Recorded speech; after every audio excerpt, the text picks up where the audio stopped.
እዝጎ ማራና ክርስቶስ ማለት ነው። አንድ ነገር ልንገራችሁ። እቺ ሴትዮ ዛሬ የመጣችው ማለት ነው መጀመሪያ ዶክተር ጋር ሄዳ ነበረችና 250 ኪሎ ነሽ ሚዲያ ላይ አንቺ ሚያደንቁሽ እንዳንቺ ዶልፊኖት አሉ የወንድምሽን ደግሞ ገመና የሚሸፍኑት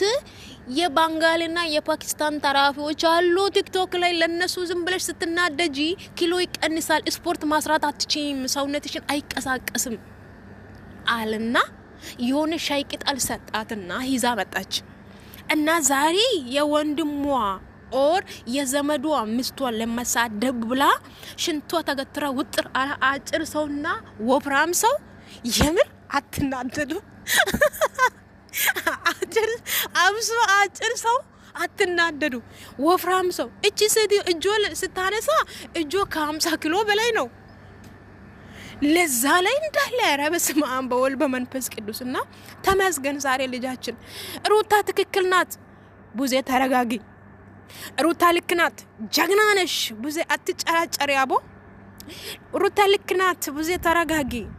እስከ ዛሬ የት ነበርሽ እናንተ የዝሙት ተማሪዎችና አስተማሪዎች ጋር ስታሽቃብጪ ደግሞ እኔት ያለሽ እንዴ ምንድነው እዩምቲ ሁሌ ክብር ያለ የቤተሰብ ክብር አከብራኩ ነው ቅማላችሁ ያረገበችው እና ቤተሰብ አከብራ አይደል እንዴ ቅማላችሁ አረግፋ የሰው እኮ ያድርጋ